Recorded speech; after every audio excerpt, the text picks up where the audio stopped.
To CSG's eCademy on how clean is clean enough, a look at the EPA's upcoming ozone regulations. My name is Rebecca Fitzgerald, and I'm the Program Manager of Energy and Environment Policy for the Council of State Governments.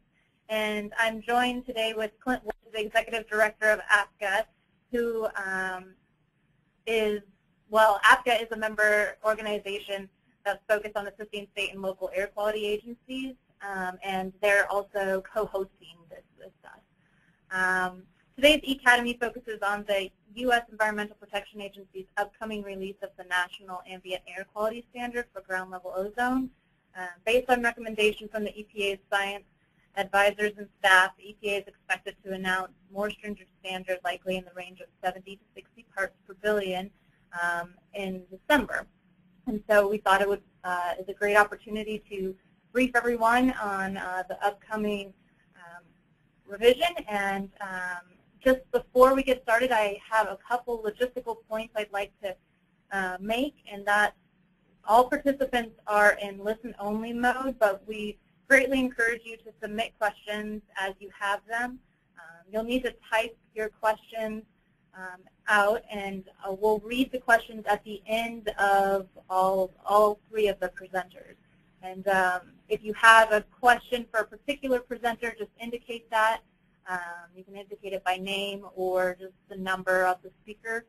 We'll try to rotate through all those questions as we have time. And if we don't get to all the questions, we'll be certain to pass them along and work to get those questions answered for you all. With that, I'm going to go ahead and introduce our first speaker, who's going to set the stage for the discussion, and that's Jim McCarthy, Specialist in Environmental Policy for the Congressional Research Service. He will be defining ozone and presenting on the background of the National Ambient Air Quality Standard. Mr. McCarthy brings with him a wealth of knowledge on the topic, as his recent work has focused on the EPA's proposed use of the existing Clean Air Act authority to control greenhouse gas emissions. He also has written several reports discussing the EPA's proposed revisions on the standards, including a recent report on the revision as it affects ozone. Before joining the CRS, he was a consultant to the U.S. EPA for 8 years. And I'll turn it over to you, Mr. McCarthy. Thank you. Thanks, Rebecca. Hello, everyone. Happy to be here. As Rebecca said, my name is Jim McCarthy. I work for the Congressional Research Service, which some of you may never have heard of. So I thought I should give you sort of a 30-second introduction to what we are. We are a division of the Library of Congress that works with congressional staff and with members, both on legislation and on explaining to them as best we can regulations that affect their constituents or affect legislation that they want to write. It's a nonpartisan service. We work both with the majority and minority, whoever they may be. And I've been working on clean air issues here since the 1990 amendments to the Clean Air Act. Although, as you know, it's a complicated statute, I still sort of feel like I learn something every day about something that's buried in the weeds.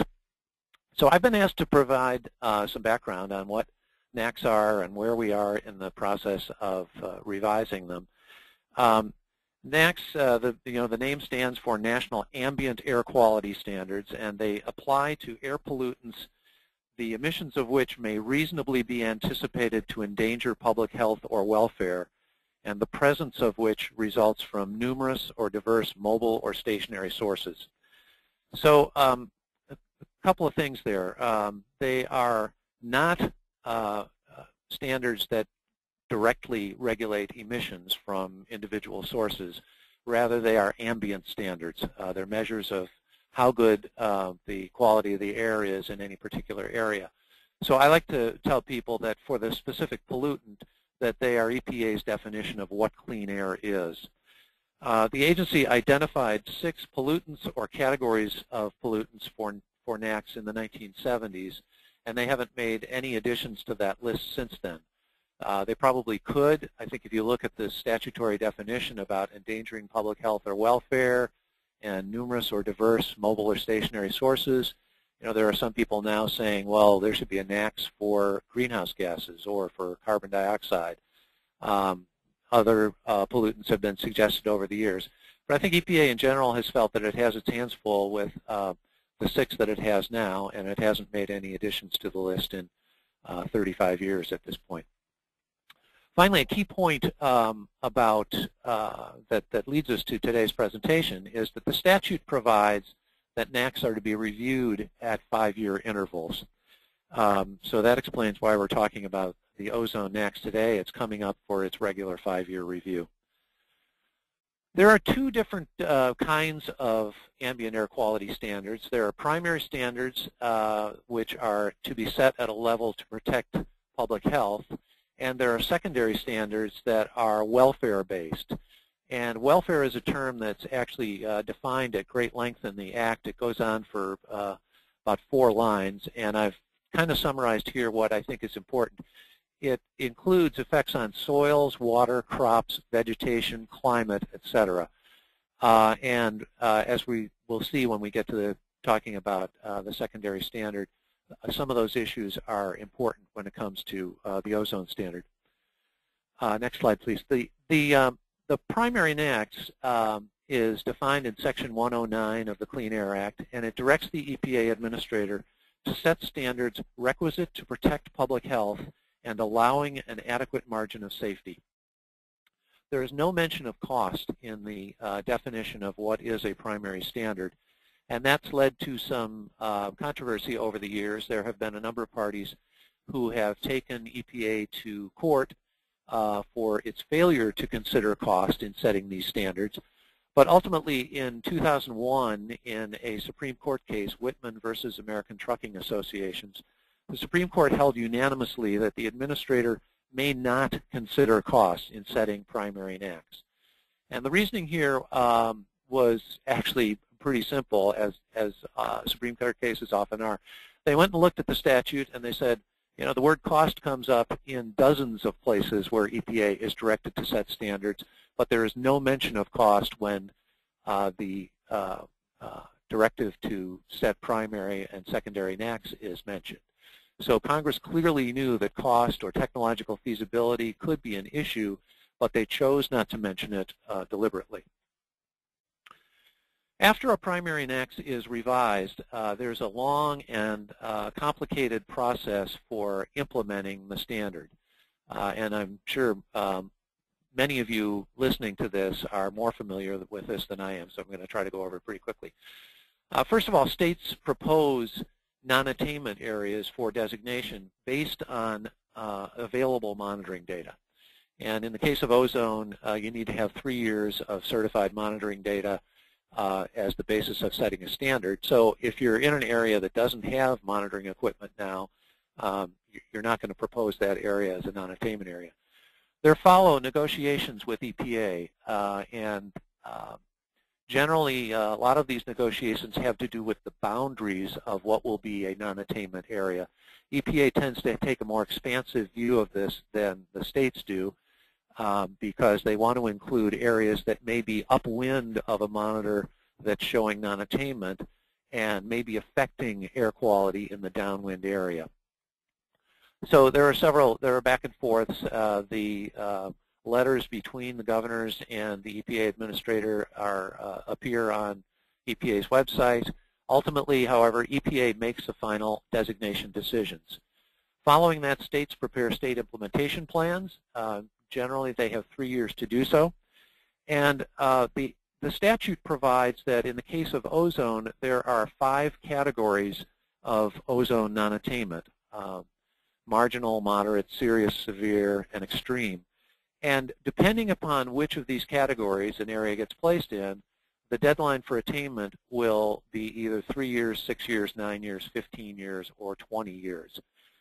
There go along with that different statutory requirements for the various categories of non-attainment, becoming more stringent with the more severe categories. One thing that often comes up in discussions I have with Congressional staff and also discussions with the states is the issue of sanctions. Failure to submit what EPA considers an adequate state implementation plan can lead to the imposition of sanctions. The one that seems to get everyone's attention is the ability to withhold federal highway funds for non-safety related projects. And these sanctions clearly get the attention of people in the states, even though they are relatively rarely used. And to the extent that EPA finds a SIP to be inadequate, the sanctions are not imposed immediately. What the agency does is it starts what it calls the sanctions clock, and it gives the states 18 months to make changes to its SIP and provide an adequate plan before the imposition of one type of sanction, and I believe that's the highway fund sanction. And if the changes haven't been made within 2 years, there's another sanction, which is the imposition of 2-to-1 offsets for any new projects in the non-attainment area. So one thing to note about that, though, that it's not the failure to attain the standard that leads to sanctions. It's the failure to submit an adequate plan showing that you have the measures or will develop the measures to reach attainment within the required period. I want to move on to the secondary standard for just a moment. As I mentioned, secondary standards are requisite to protect public welfare. Until now, the secondary standard for ozone has always been the same as the primary standard. And there are no deadlines or no sanctions involved with failure to meet secondary NAAQS.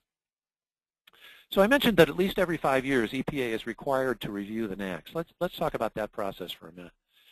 There's basically a 3-step process that the public is involved in or aware of. First of all, the staff of EPA, I believe it's the Office of Research and Development primarily, but probably with input from OAQPS, develops an integrated science assessment which reviews all of the scientific articles that have been written on the subject since the last revision. The current integrated science assessment reviewed more than 2,000 scientific articles and tried to summarize them in a document that runs, I believe it's more than 2,000 pages long. Following that, EPA prepares a risk and exposure assessment. Clearly, no matter how hazardous a pollutant may be or how much it impacts human health, if there's no exposure, there's no need for a stringent standard. So there's an assessment of what the exposure is and how dangerous a chemical is over what period of time. Finally, EPA staff prepare what's called a policy assessment, and this summarizes the first 2 documents and prepares recommendations for the administrator to use in actually revising or setting a standard. There is a review of each of these steps by an outside group, the acronym of which is CASAC, which stands for Clean Air Scientific Advisory Committee.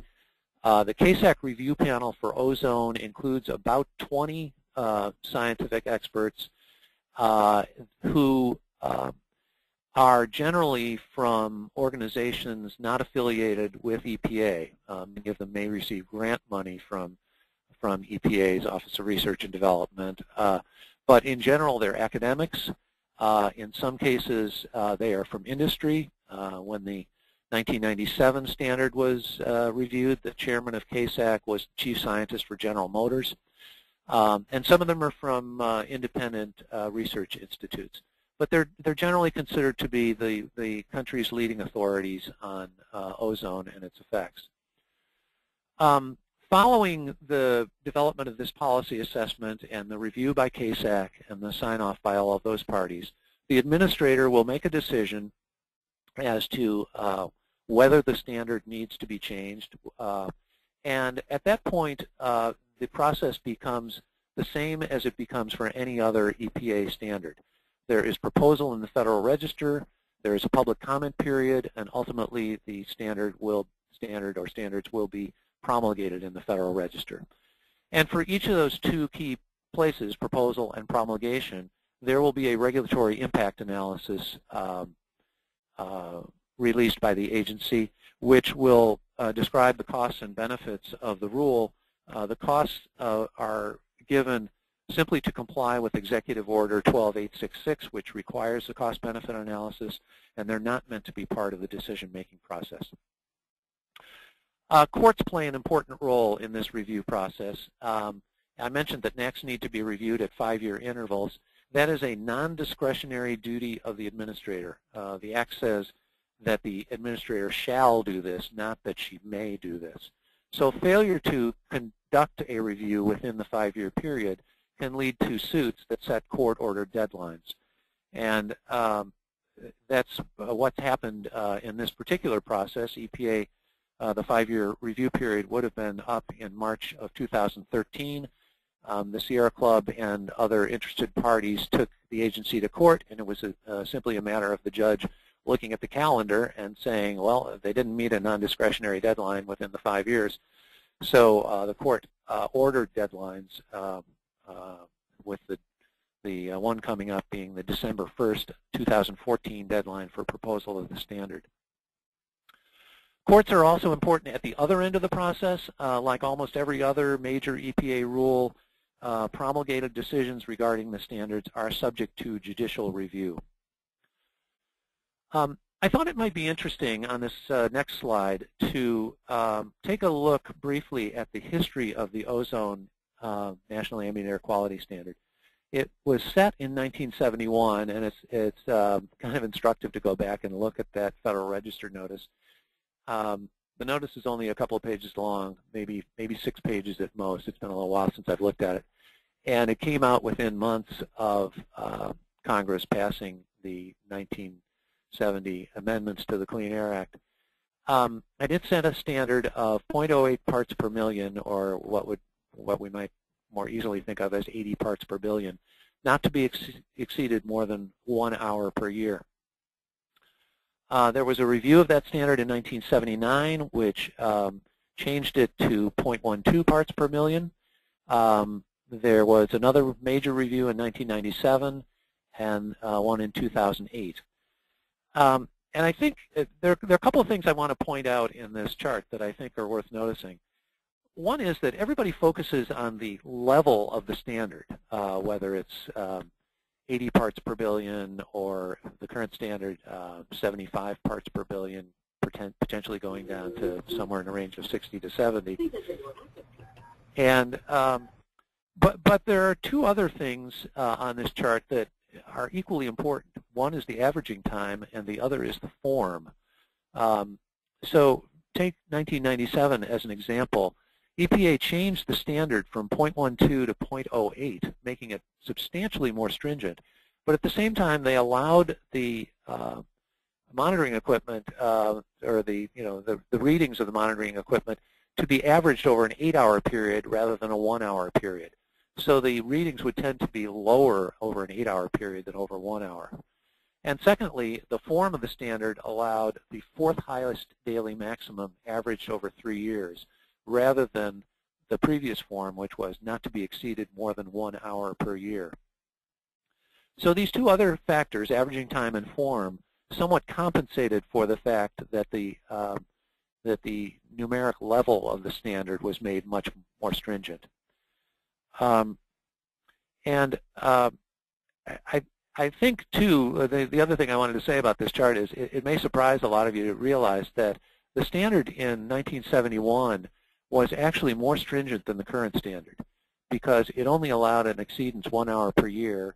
It was an 80 part per billion standard measured over 1 hour rather than 8 hours. So to some extent, while there's been concern about the standard getting more and more stringent, it hasn't yet gotten to be more stringent than what was set back in the Nixon administration.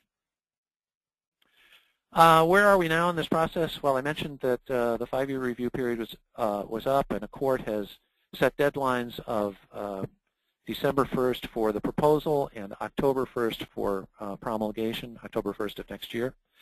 The proposed standards are currently at OMB for interagency review, and despite the fact that they haven't been released, they're already controversial.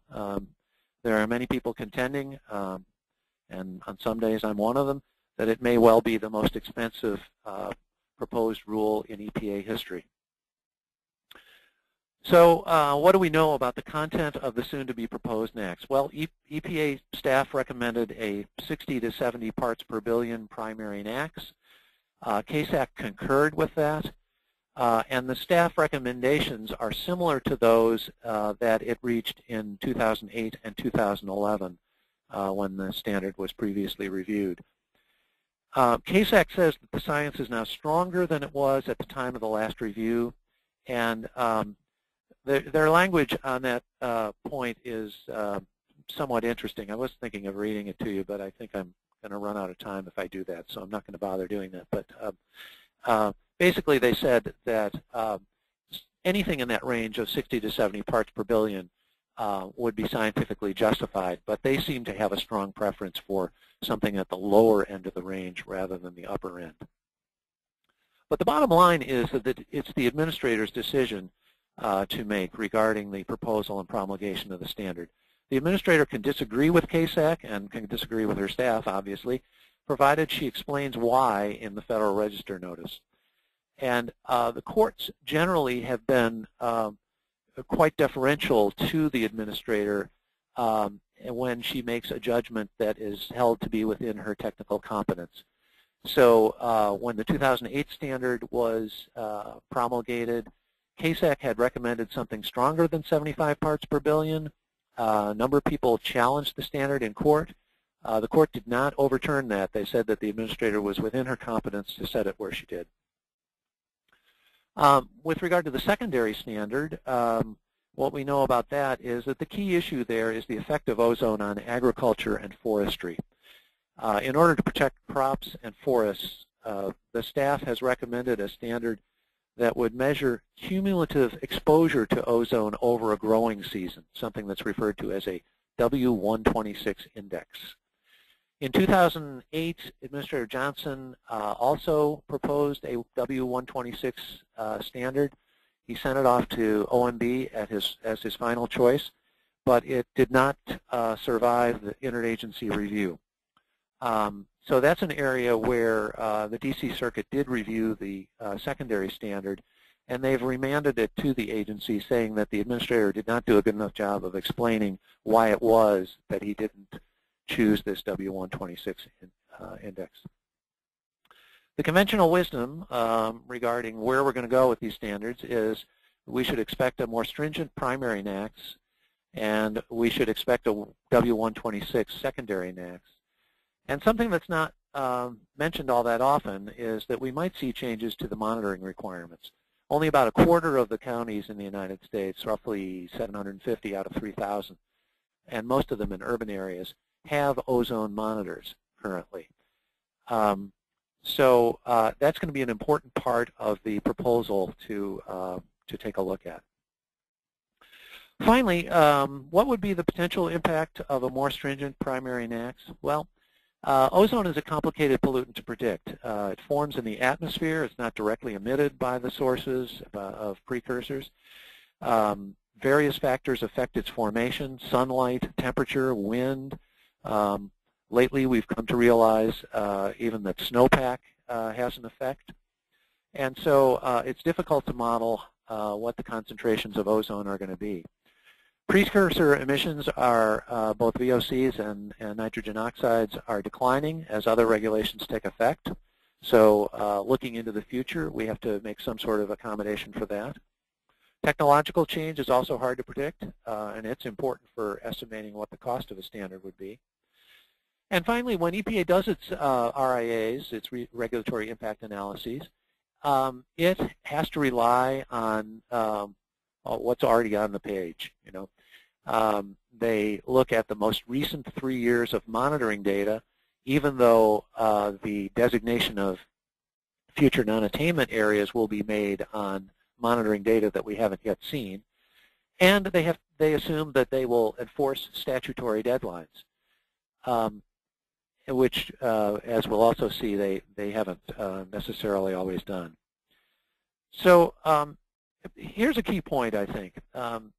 You'll see maybe later in this webinar that there are maps circulating showing that most of the country could potentially be in non-attainment as a result of the revision of the ozone NAAQS.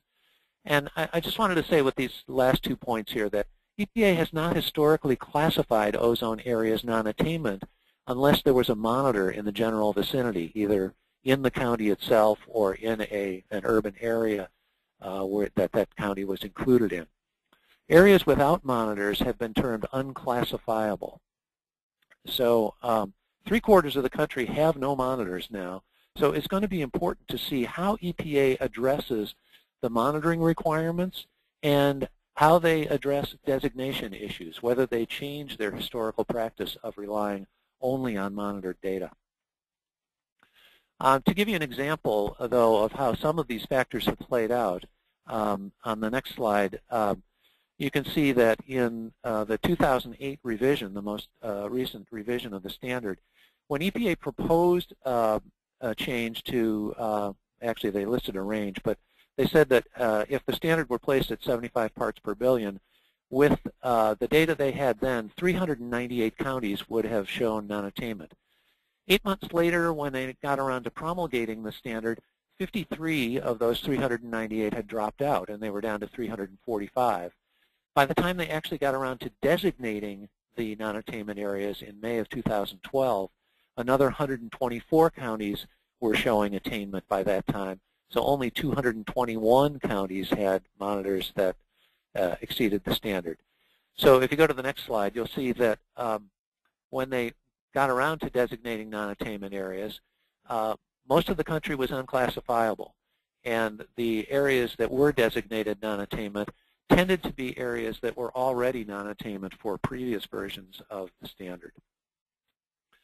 Looking forward, emissions of ozone precursors are going to continue to decrease due to already promulgated rules.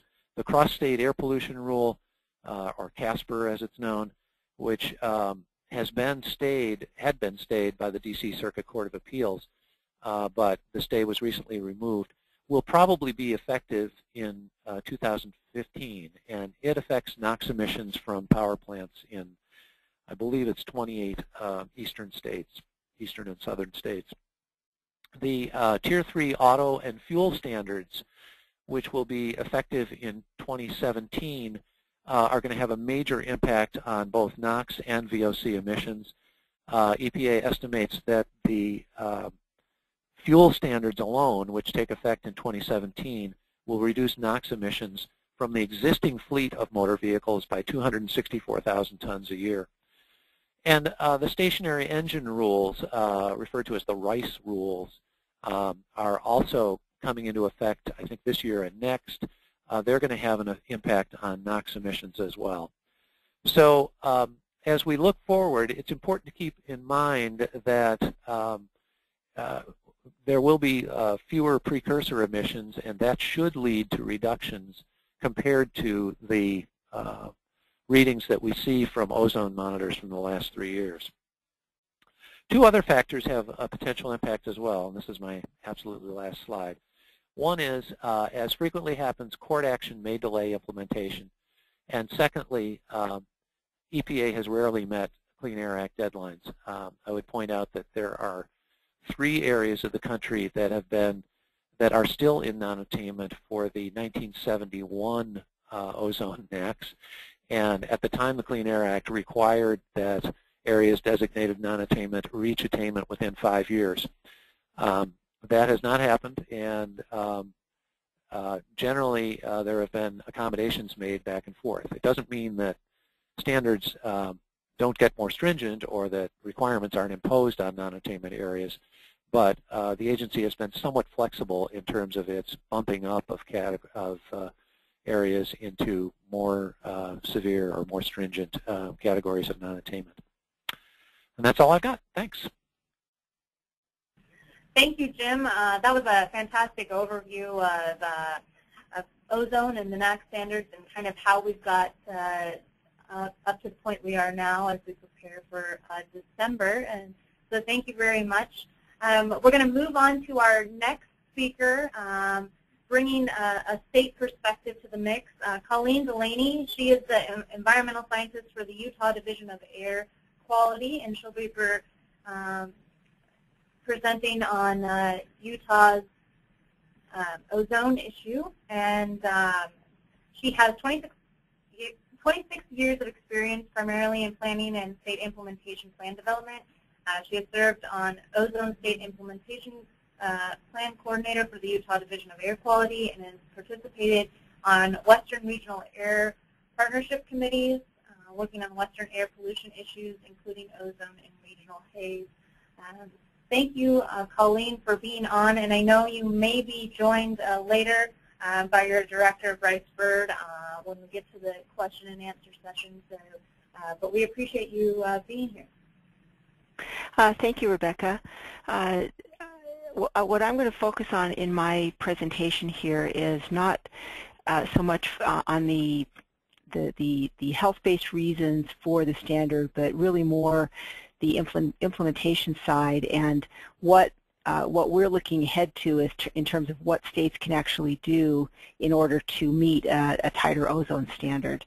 And I'm focusing on an issue that's of particular concern to states in the Intermountain West, which is the effect of background ozone and how it limits our ability to meet a potentially tighter standard. So next slide, please. What I'm showing you here is a map that was prepared by EPA looking at the potential effect of different levels of a revised standard, and it's looking at the 3-year period of 2010 to 2012. And as you can see from this map, there would be under these different levels a fair number of potential non-attainment areas distributed throughout the country, including the Intermountain West, which is really focused around the states of Nevada, Utah, Colorado, New Mexico, and Arizona. And so we as well as other states around the country are kind of thinking about what this might mean for future regulations in our states. Next slide, please. However, one difference that we are seeing in the Intermountain West is when you look at what is causing the high levels of ozone in our area, we have a much more higher contribution from background ozone. And this would be ozone that's not coming from anthropogenic sources. It's not something that's coming from, from cars or industry within our state. It's coming from sources over which we have no control. Now what's showing on this slide is some maps that were prepared by EPA looking at the effect of background ozone. The top two charts are showing what the ozone levels would be if you took away all of the anthropogenic emissions from North America. And then the bottom two slides would be if you took the anthropogenic emissions away just from the United States. So this is showing what is the background that we have very little control over. And as you can see on these bottom slides that if you look on the eastern part of the U.S., the levels are much lower than what you would find in the Intermountain West, where you can have values that are up in the 40 to 50 parts per billion range. And that's pretty concerning when you are talking about a standard that might be lowered into the range of 60 to 70 parts per billion. The slide on the right, the graph on the right shows the percentage of the values that are being recorded in those areas. And once again, you can see that the percentage of the total ozone in the Intermountain West can be as high as 70% on a seasonal average. But what's important to understand is that this is just looking at a seasonal average over many months. If you look at what the impact would be on the highest ozone days, which is what the standard is focused on, and this will be the next slide, please. You can have values that are as high as standard. What I'm showing you here is some modeling that was performed by Zhang at Harvard, I believe, and looking at what the background levels would be if you focus on the fourth highest ozone values of the year. And these are the days you'd be looking at for determining attainment with the standard. And in the Intermountain West, on these days, background can be as high as 60 parts per billion, which is taking up, pretty much all of the room that you would have under the standard. And the slide that is next to it is showing kind of the modeled values for ozone in the year 2008. And as you can see, there's a pretty strong correspondence between these high background levels and the high ozone values that would be occurring across the Intermountain West. I want to emphasize that the concern we have here is that these background levels are something that we cannot control. Next slide, please. Now, what is causing the background ozone levels? As we know that the levels are high, and they're actually coming from a number of different sources. One that we are just learning about in the last few years is that there's a significant portion can be coming as transported ozone or precursors from Asia. And this is prevalent especially during the spring. The effect of emissions from Asia are focused on the Intermountain West, primarily because of weather patterns and the effect of the mountainous terrain that's where the emissions are kind of brought down to ground level and have a greater effect. One concern that we have with the effect of transport from Asia is that this impact is increasing by about 0.5 part per billion per year, and so over a 10-year period that adds up to a significant amount.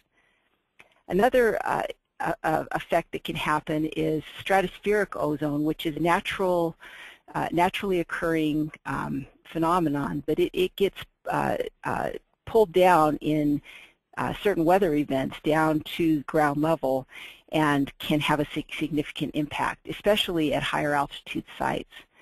And this impact can be measured on some monitors where you see very high impact over a short time, but it can also have an effect over 2 or 3 days after this intrusion occurs over a very broad area. Another source that leads to background ozone is wildfires. And this is something we've noticed in Utah for a number of years, that when we have high ozone values in Salt Lake City, for example, oftentimes it corresponds to when there's also smoke in the valley. And this is something that is also being understood more, that it can have an effect across wide areas. The last thing to mention here is that altitude and topography, kind of mountainous terrain, are important factors in ozone levels. Unlike other pollutants, ozone goes up the higher in altitude that you get. And so high altitude states such as Utah have a greater preponderance of ozone. Next slide, please. Now what I'm showing you here is some modeling that was completed by the Western Regional Air Partnership looking at what was contributing to ozone in the year 2008. And what this slide shows is kind of the impact to the overall level from different types of background contributors. But what really strikes me here is when you look at the upper left-hand graphic, what is called boundary conditions. This is basically what is coming into the model from outside of the United States. And it can be as high as in the Intermountain West up into the 50 part per billion range, at 50 or 60 part per billion range. And when you factor that in terms of what the measured values are, that leaves about maybe 10 parts per billion, 15 parts per billion that is attributed to all other types of sources in the Intermountain West. And what that means is that there's very little that we can actually work with in terms of reducing ozone emissions. Now, if you look at the top slide on the right-hand side, where it says anthropogenic emissions, you can see a real difference between the western half of the country and the eastern half of the country. There's actually a significant contribution to ozone from anthropogenic emissions, but in the Intermountain West, a very small percentage is under our control. Next slide, please. Now, talking specifically about how this impacts Utah, just briefly for those of you who have not been to Utah, it's a large state and very mountainous. We have a lot of high altitude areas. And as you can see on the left-hand graphic, a good portion of the state is under federal land management, Bureau of Land Management, U.S. Forest Service, National Park Service. And as a result of this, next slide please, most of the population in Utah is concentrated in a fairly small area along the Wasatch Mountains. And what this means is that throughout the majority of the state, especially southern and western Utah, there's very little population there and very few emissions. However, when we look at ozone levels, we see elevated levels throughout the entire state. Next slide, please. When we look at, focusing in on Utah, what we have seen is a steady decrease in emissions throughout a long period. And this slide is focusing on what has happened in the last 10 years, that we've had approximately a 30% reduction in emissions statewide over this time period. Next slide, please.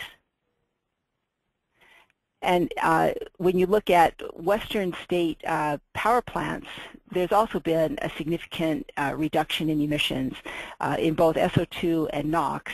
For ozone, NOx would be the more important pollutant.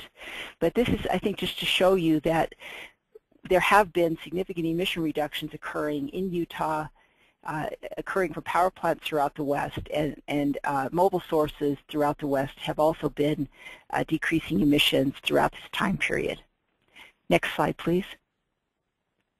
However, when you look at what is happening with ozone, despite the significant reductions, you don't see what you would expect in terms of improvements in ozone. So we have made some progress, but the levels, if we had made this slide over a much longer time period, there has been progress, but despite the significant reductions that have occurred over this entire time period, the ozone levels are not improving as much as would be expected.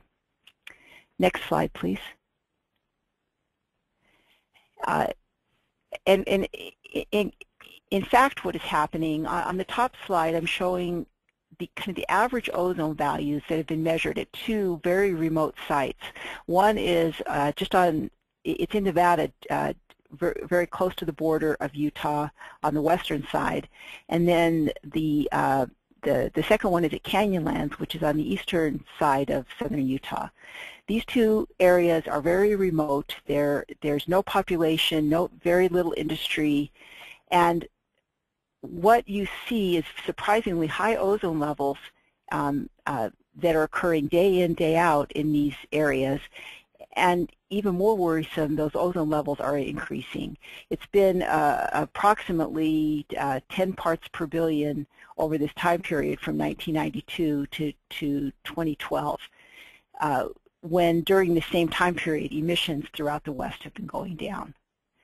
When we look at the potential impacts of a secondary standard, I think it's even more stark. The plot that I'm showing you here is looking at the ozone values that we have since 1975. And as you can see, it's pretty flat despite all of the implementation of the Clean Air Act, emission reductions that have occurred throughout the country. The ozone levels, when you're looking at the seasonal average, are not changing that much. They're staying pretty constant. Next slide, please. And as I mentioned before, when we have done some temporary monitoring throughout the state, everywhere that we have looked, we have seen elevated ozone levels that match the predictions of the models. And so the ozone levels don't seem to be that much related to the emissions. It's to a large degree a regional issue. Next slide, please. This slide just shows graphically for the area down in southwestern Utah, the St. George Metropolitan Statistical Area. What you're seeing on this slide would be the ozone values that are measured at monitors to the west of the area, in the middle of the area, and to the east of the area at Zion.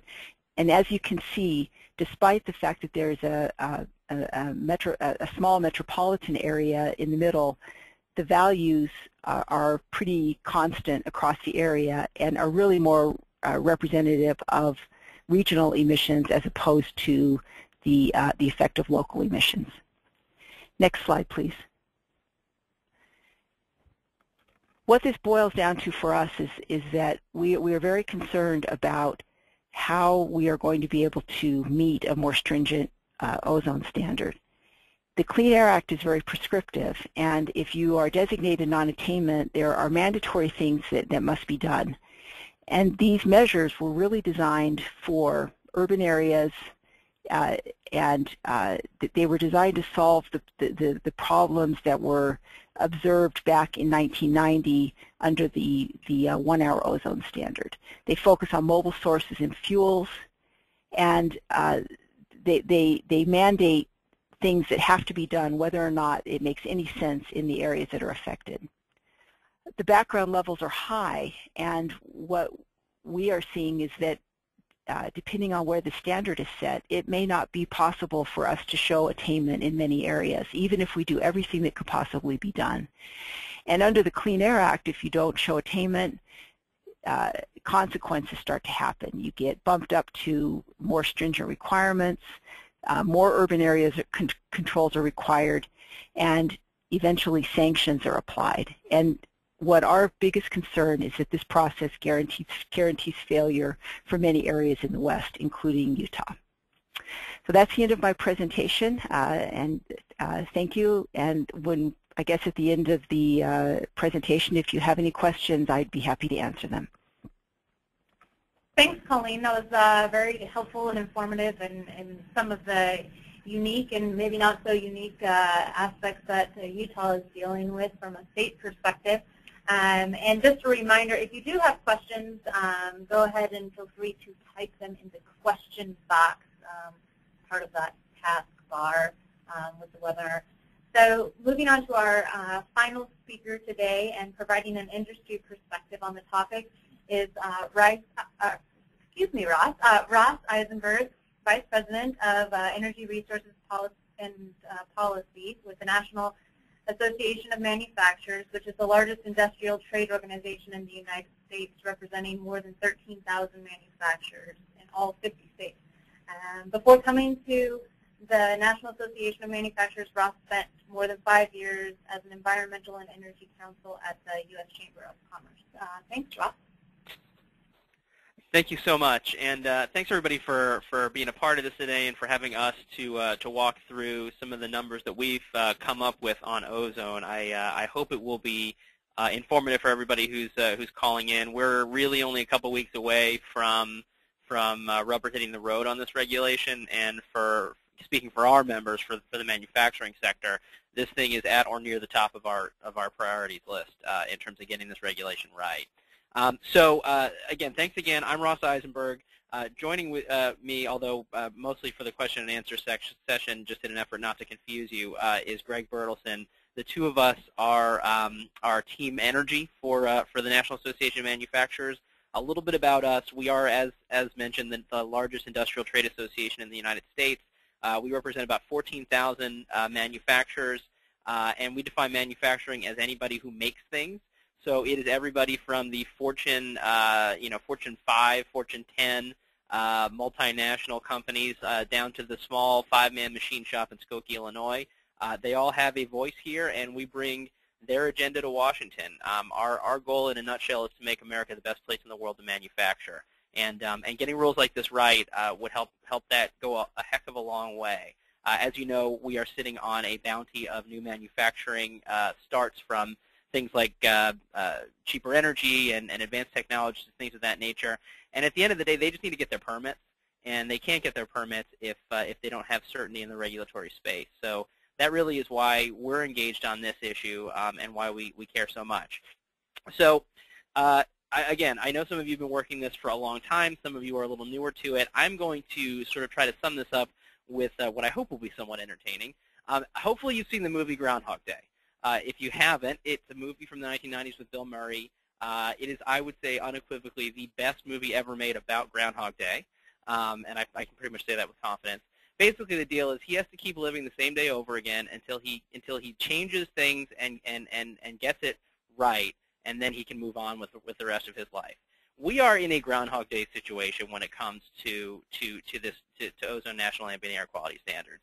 The Clean Air Act requires the agency every 5 years to take a look at whether or not the current standard is adequate, as Jim McCarthy mentioned, and I think he did a fabulous job sort of explaining how that process works. So I'm not going to rehash it.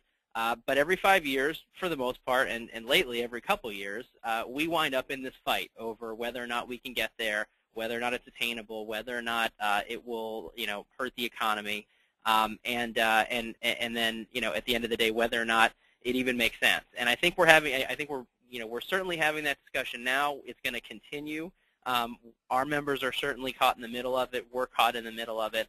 And my personal view is that it's time to try to do something differently and change the way we're living that day so that we can maybe get this right long term. So if you want to move to the next slide. So how I'm going to go through this in a nutshell is we want to explain, we modeled the economic impact of this regulation.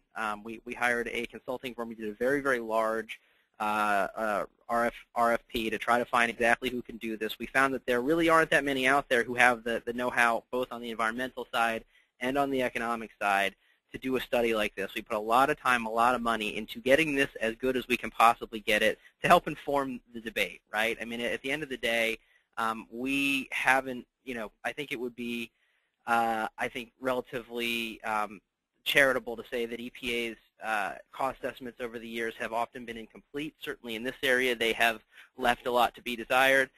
We're also getting the sense that what was once just a utility sector issue is now becoming a bigger issue and starting to reach more manufacturers across the board. And we wanted to know why, and we want to know how it was going to hit us, if it was going to hit us, and then more importantly, why it was going to hit us and what we can do about it. And so we took on this project a few months ago to try to piece together the expected costs and attainability of a new ozone standard. And again, we're not trying to attack EPA here. At the end of the day, and frankly, when we put this out, we offered EPA anytime they want to have us in, we will bring the economists. We will show them all of our data, open our books. At the end of the day, we want them to get the regulation right. And if they can get it right, then we'll be happy and move on. But we just want to make sure that the record is complete, and we're worried that it's not going to be complete within the next couple of weeks, and we're going to be off to the races chasing our tail on a pretty unattainable standard. And at the end of the day, if you want to check out more about this, and we've got the full study and state materials on our website at nam.org/ozone. So please go ahead and check that out anytime. Although I would appreciate if you waited until, well, you can do it now. You can ask me questions during the Q&A. It's probably not a bad idea. So let's move to the next slide. Here are the top line numbers. We asked the economists to model 60. As Jim mentioned, the agency for the past couple ozone cycles has recommended a range of 60 to 70 parts per billion. It was the most recent range recommended in the staff paper that makes its formal recommendation to the administrator. So we're figuring that's the range that we're looking at. At the same time, the advocates that are urging for the standard to be lowered are actually, they're going into OMB right now and saying it should be anywhere from 55 to 60, which seems pretty extreme and really darn close to background levels. But at the end of the day, they're advocating for 60 to be the absolute top of the range that EPA is looking into. So we picked 60, and we decided to model 60 and figure out how hard it would be to get there, if we can even get there.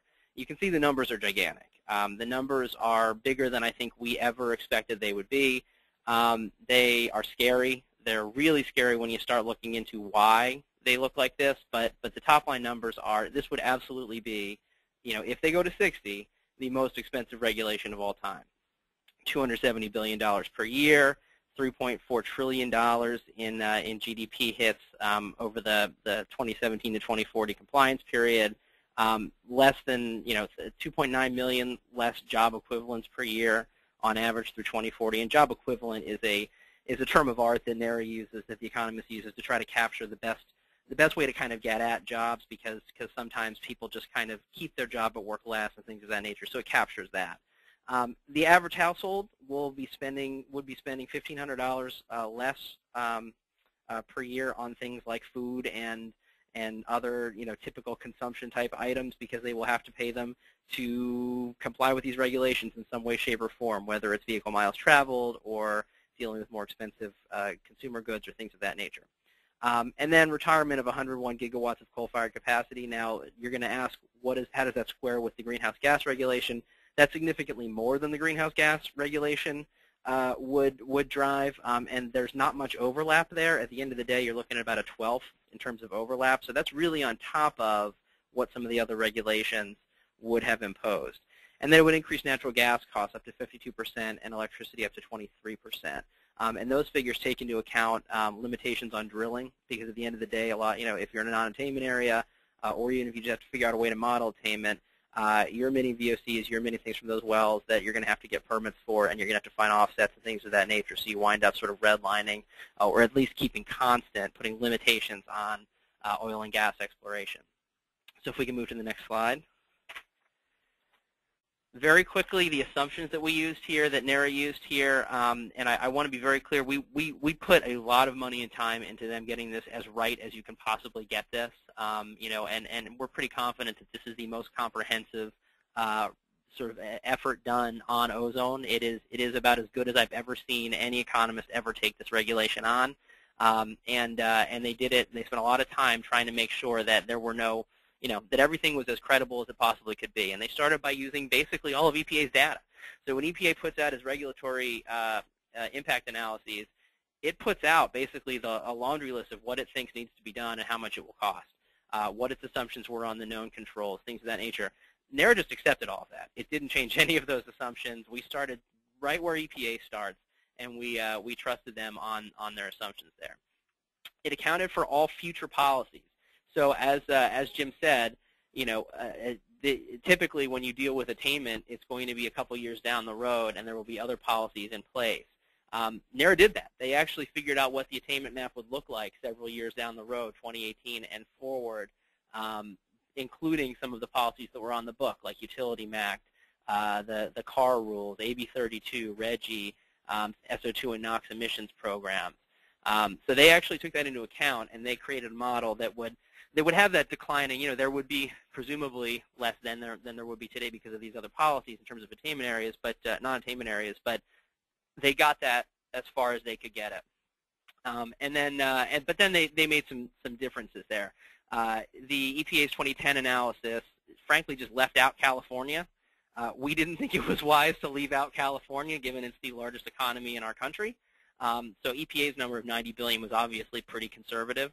And that would be the most expensive one of all time.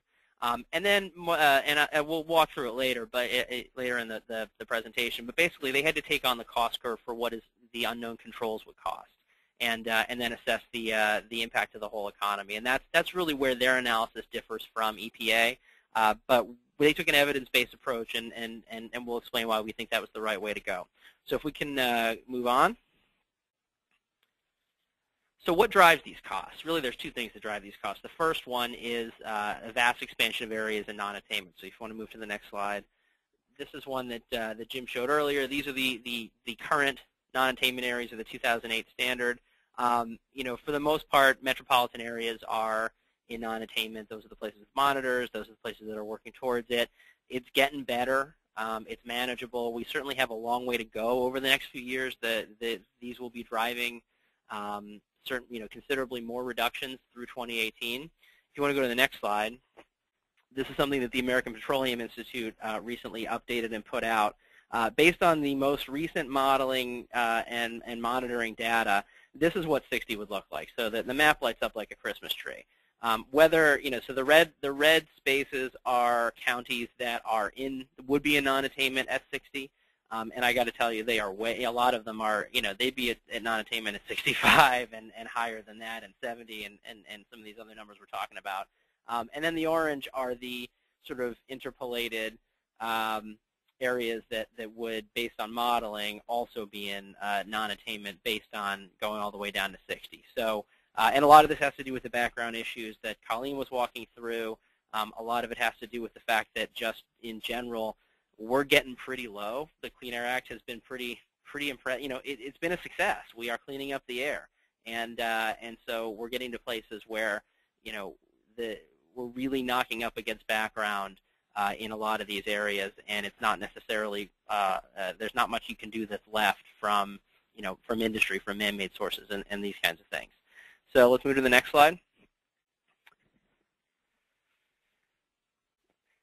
So the impacts of non-attainment are immediate, and that's also why these costs go up so high.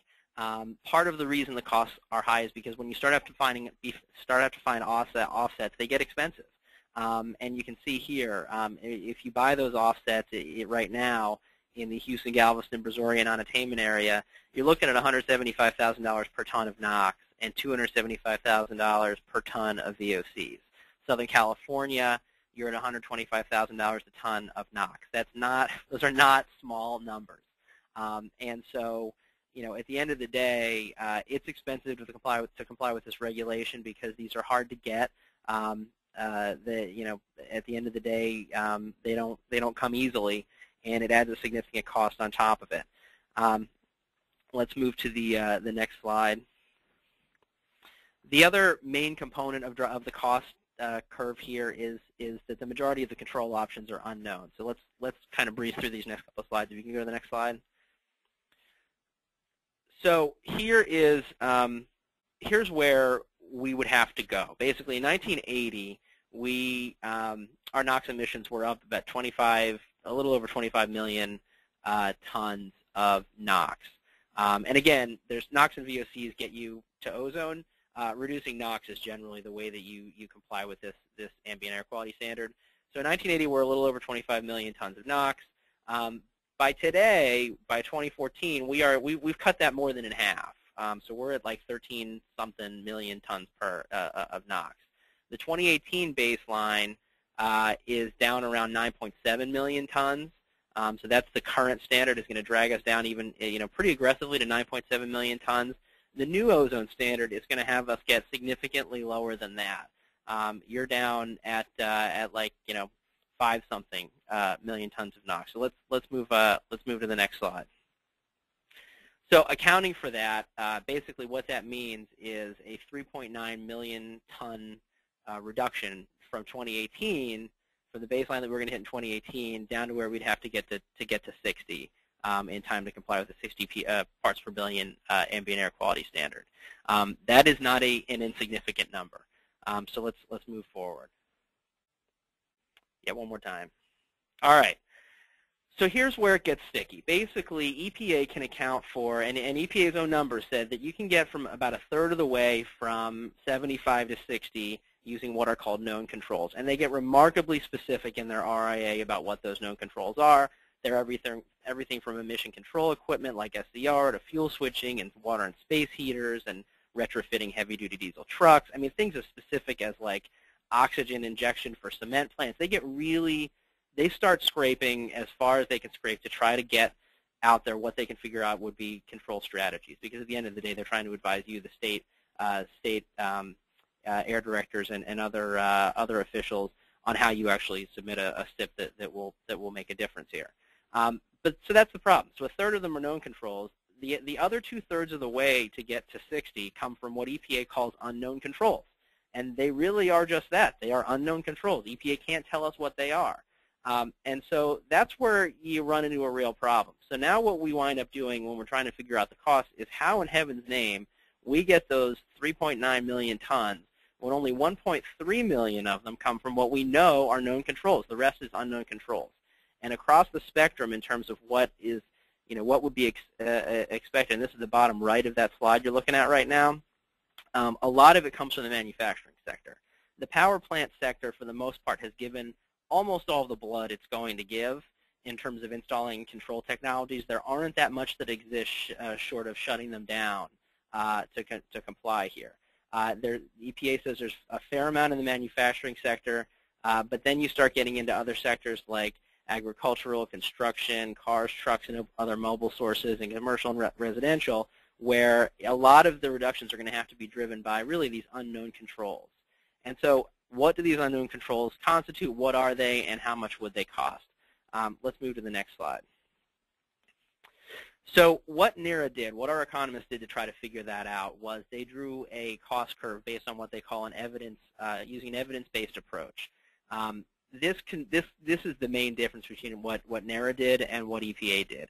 When EPA had to model the 2/3 of the controls that would be unknown, they basically just drew a couple lines and then arbitrarily picked one. At the end of the day, they drew a cost curve with not a lot of evidence behind it and just said, you know what, we think that it's going to be this. NERA took a different approach. They said, okay, let's figure out what we know the cost per ton is for different things that have been done over the years. So we know at the bottom end what it would cost per ton to retire a coal-fired power plant. And we also know at the top end what it would cost per ton to swap out cars, because we have those numbers from MIT data that was put together after Cash for Clunkers. And they drew a cost curve based on that and a few other data points. And they, going from some of the least expensive and sort of highest bang for the buck in terms of the coal stuff, all the way out to what we can, I think, all admit would be the most expensive and the most impossible thing to do in terms from a cost perspective, which is Cash for Clunkers all over again, and a large-scale Cash for Clunkers.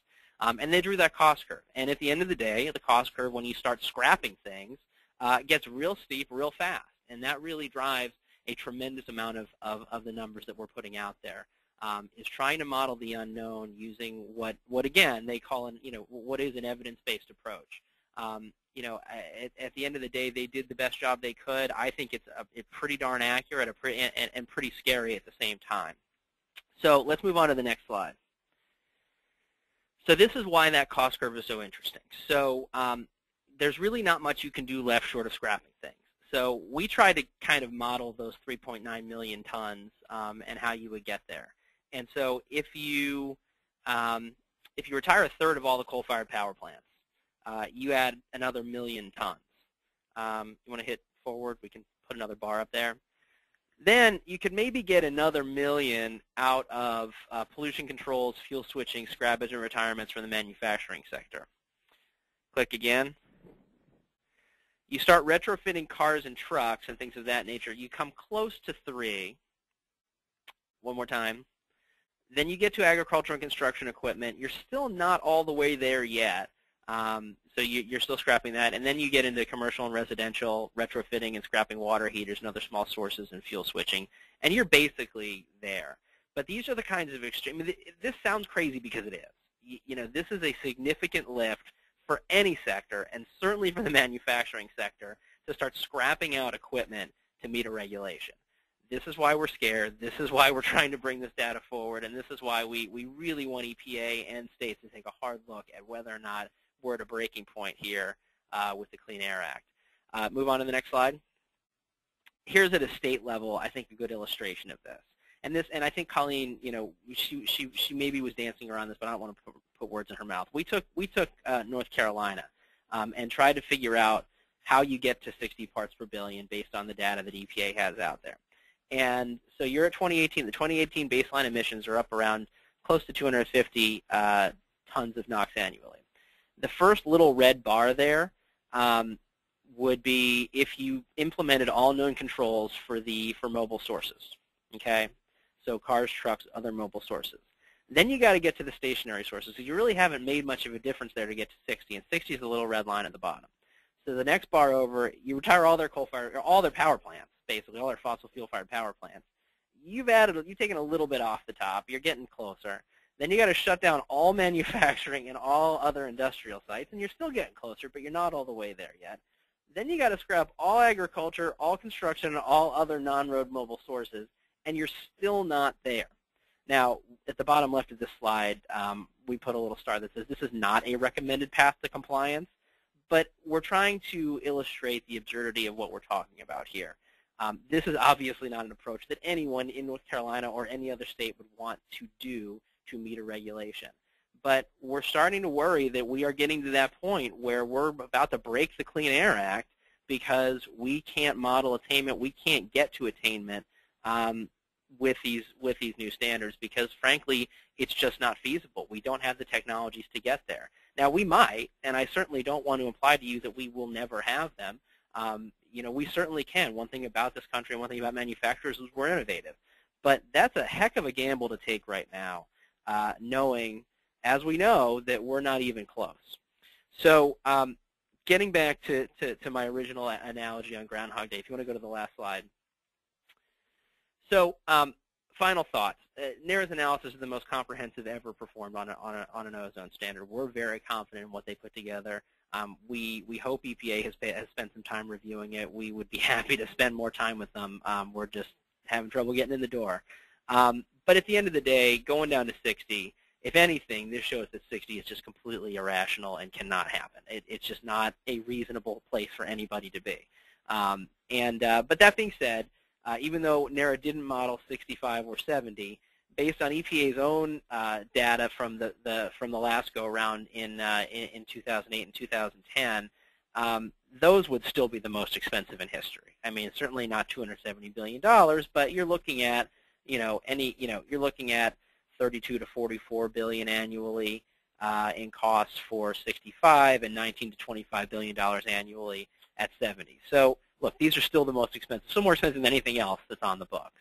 At the end of the day, it's pretty clear that no matter where EPA heads on this, parts of the country and industries that traditionally have not had ozone issues are going to start having ozone issues, and there's going to be major burdens there. And it's happening in other contexts.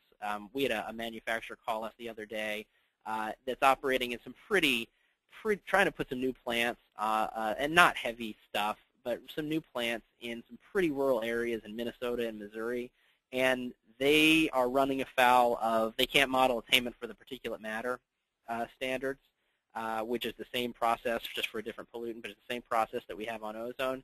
And it's because background on that's being modeled for particulate matter in those areas is so high that there's a razor-thin margin for adding anything that no matter what they try to put on the ground there, it won't model attainment.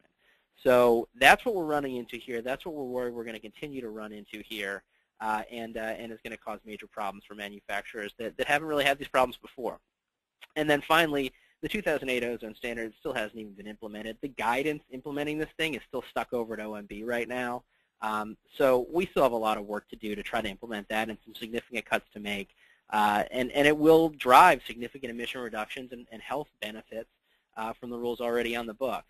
So as I started this with Groundhog Day, I want to end with Groundhog Day. My personal view is that we need to do something different here. We need to, just as Bill Murray did in that movie, we need to figure out a way to change the way that we're dealing with this pollutant so that we can get the result that we need without having to have this argument every 5 years about environment versus the economy. It would be my preference that Congress take care of it. If they don't, we're hoping that states will stand up and make their voices known. But at the end of the day, we do know that something needs to happen to change this because we can't keep having this argument every 5 years. It's just not productive for anybody. But that is all I have on this. Look forward to any questions that you have. Hopefully this has been informative, and either on this or offline, we're happy to talk to anybody further about this. So thanks again for having me on. Thanks, Ross. Appreciate that. And again, thanks to all the presenters. Have a couple questions, and again, feel free to write your questions in if you have specific questions you would like to ask all the presenters, or one in particular. We've got about 15 minutes or so.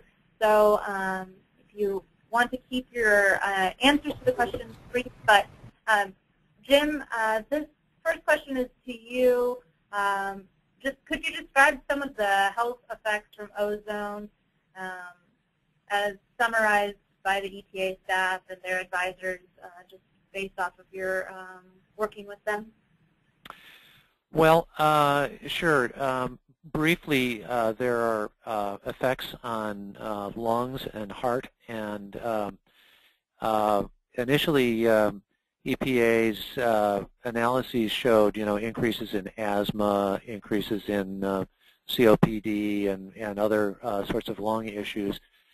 In the more recent couple of integrated science assessments, the literature shows a link to mortality, heart attacks, and the estimates, depending on who you read, are something in the neighborhood of, I think it's somewhere 4,000 to 10,000 deaths a year, that premature mortalities that are identified as being linked to ozone separately from mortality that's caused by particulates or other air pollutants.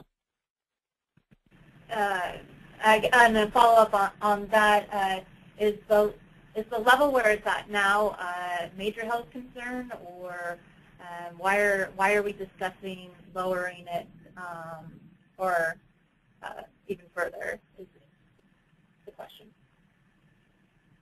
Well, this is a phrase used frequently up here. I'm not a scientist, but the panel of experts associated with CASAC has concluded that yes, this is a major health concern, and that given the directive from Congress in the statute to protect public health with an adequate margin of safety, that we're not doing that at the current level of 75 parts per billion.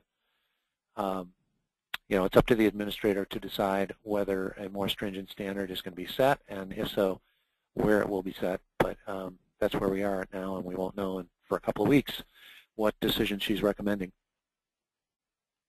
Thank you. This next question dovetails off of that, and it's for any of the presenters. What are you hearing that the proposed standard will be, and what kinds of questions have you heard the OMB has been asking of the EPA and groups that have been meeting with the OMB? Who wants to jump in first? I'm happy to if no one else does. So this is Ross. Our full expectation that is going to be something 270. Like I said, throughout the staff paper process, it's been 60 to 70. CASAC recommended 60 to 70. There are rumblings around town that the bottom end of the range may drop out, and we could wind up with something like 65 to 70. I haven't heard that personally. Certainly, that would be it would be I think a reasonable thing to do to knock out the bottom of that range based on some of the numbers I showed. We've been asking for them to take comment as high as 75. At the end of the day, we don't think it's right to prejudge what the standard should be in a proposed rule. At the end of the day, take comment on everything. Suggest a range, but take comment on everything. Because I think there will be plenty of folks out there who make a compelling case that the current standard is adequate. Things that they're asking, I can tell you what they asked us. We went in the other day with a number of other associations and walked through a lot of what I just walked through. And OMB, frankly, flat out asked us, has EPA seen this? Have they met with you about this? And we said, we offered to walk through the data. One of the charges we gave our economists on this was not only to model 60, but to go through EPA's regulatory analysis and make some recommendations on what EPA needs to do to make it better next time. And EPA just hasn't done that with us. And so we hope they will sometime soon. But that was one of the questions we got asked by OMB. Yeah, this is Jim here. I haven't been involved in any of these discussions, so I'm not privy to them. But I agree with Ross that it's likely to be a range that's proposed because I think the agency is going to want to get comments on different levels. I would be surprised if 75 parts per billion is in that range because there's really been a consensus at the EPA staff level and at CASAC's level for a decade now that the standard needs to be somewhere in the range of 60 to 70.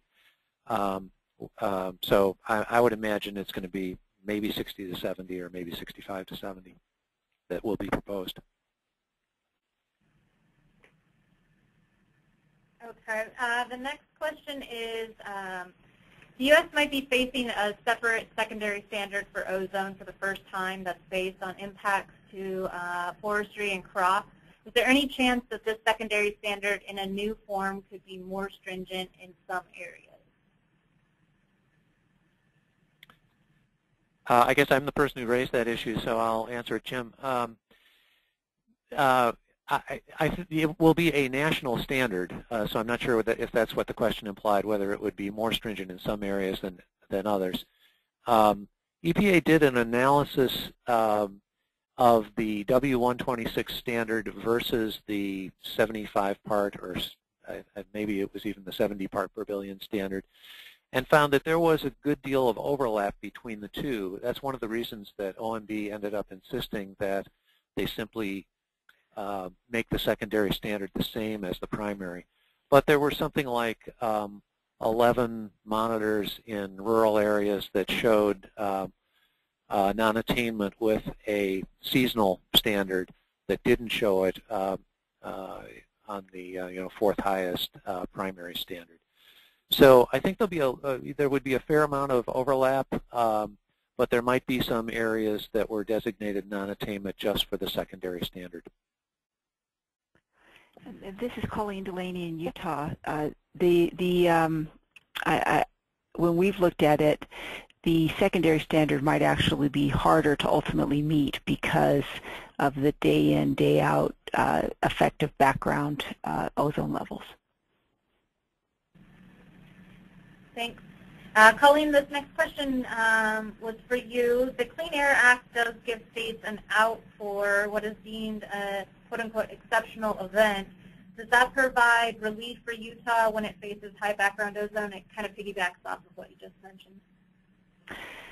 Well, that's a good question, and theoretically it could do that, but our experience with the exceptional event process for particulate matter has not been very good.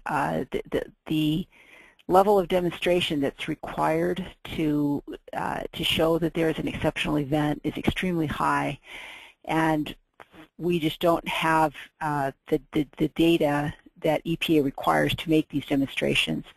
There have been high wind events. One that is brought up in our state is one case where a train was blown off the tracks because of high winds, and we were not able to make a demonstration for that event. So it's one of those things that in theory it could be done, but when you look at it in practice, especially when you have remote areas without a lot of research grade equipment, it's going to be very difficult for us to make those demonstrations. Thanks. I have a question for, well, anyone, probably Jim and Ross. Can you describe any legislation Congress has or might consider related to ozone, anything that changes with regards to the recent election? So this is Ross. Oh, actually, Jim, go ahead. No, you go ahead. All right, no sweat. So a bill there's a couple bills out there that have already been introduced in this Congress that I expect will be reintroduced in the next Congress. The one that comes immediately to mind was introduced recently by Senator Thune from South Dakota and Congressman Bertelsen from Texas. Basically what it would do is it would not allow EPA to revise the standard until 85%, at least 85% of the counties around the country are in attainment with the current standard. So it basically stops the sticks from moving until the current standard is complied with. But once the current standard is complied with, they can kind of do whatever they want. It also would allow the EPA to take into consideration cost, which, as Jim mentioned, I mean, it is the law, but it's a significantly problematic part of the law for us. I mean, so much so that the written NAM policy statements that our members and the board put in place called that out specifically, that they want that legislatively changed. As far as its prospects next year, I mean, look, everybody's hopeful that a new Congress will legislate. We'll see. Certainly, we would support legislation really on anything that changes the way that ozone is done. That bill is a good one. There's one that Congressman Randy Weber has and others in the House that also would be helpful. But at the end of the day, we're not really sure which one's going to be the mover. Yeah, I don't have much to add to that, except that there are some other bills out there that wouldn't allow the standard to be changed unless Congress gave its approval. There's one called the RAINS Act that would review any regulation from any agency, and there's another one that's specific to the ozone rule. You know, I think we will see these bills brought up in the next Congress. I would be very doubtful if the President would sign a bill. So the question will be whether it could be combined with something else or put onto an appropriation bill or something like that. Thanks. Colleen, this question's for you. What type of strain does do the standards have on state resources when it comes to monitoring and creating plans? How are other states equipped to meet this from a resource perspective? Well, that's we have a lot of experience with developing these plans, and we work within the resources that we have. It's an area that I think all the state agencies would say more resources are needed as the requirements increase. But I think that where the resources would be needed is in terms of more of the kind of this better understanding of what is causing these high background levels, so that, for example, with the earlier question with exceptional event demonstrations, it's something that we just don't have the resources to do what is required, and so I think the bottom line for us is that we get done what we need to get done, but we're concerned that this is a standard that depending on where the level is set, we may not be able to meet, even putting our best effort into the task. Thank you. Well, the timing is perfect because we don't have any more questions submitted, and we're running up against our end of the session here. And just a quick reminder, this will be available on CSG's website. It will be up in a few days because we did record it, so if you want to go back and look through the slides or hear from any of the presenters again, we encourage you to do so and share it and use it as a resource.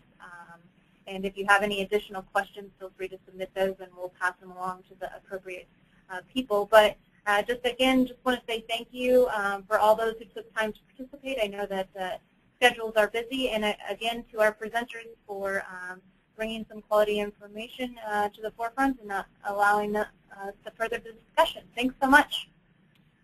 Thank you. You're very welcome.